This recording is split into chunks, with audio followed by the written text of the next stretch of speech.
Mohana fills as many containers as she's able to carry after joining a queue for water. But having to fetch supplies for herself, her husband, and 2 small children interrupts her job.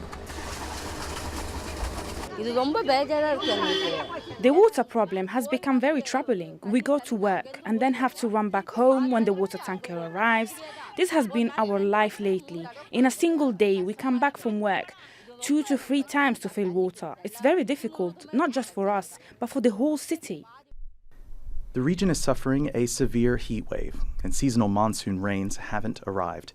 Many reservoirs are almost empty. This is one of the 4 main ones in Chennai, a city of around 11 million people. SRIRANJINI lives in a more affluent area than MOHANA. Tankers supply those living in her apartment block with water every day. But she says it's expensive and there's not enough. There are times like when morning 7 o'clock we'll not have water. So that's when we need to get ready, leave for work, and sometimes you won't have water to even brush. So the first few days we had no other choice but to use the drinking water because there was just no water. But okay, we had the affordability, so we did, but looking at it, it's a crime, to take drinking water and then to use it for you.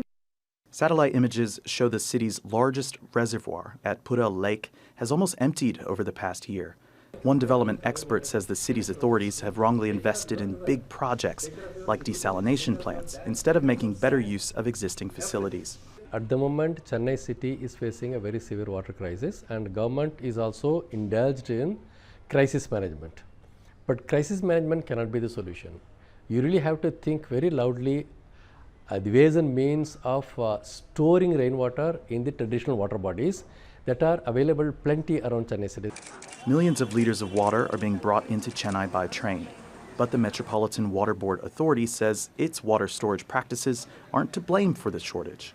It's the weather. Still, this sort of scene could be repeated in other parts of the country. A government-funded study says there are 20 other cities across India that are facing the same problem. Andrew Chappelle, Al Jazeera.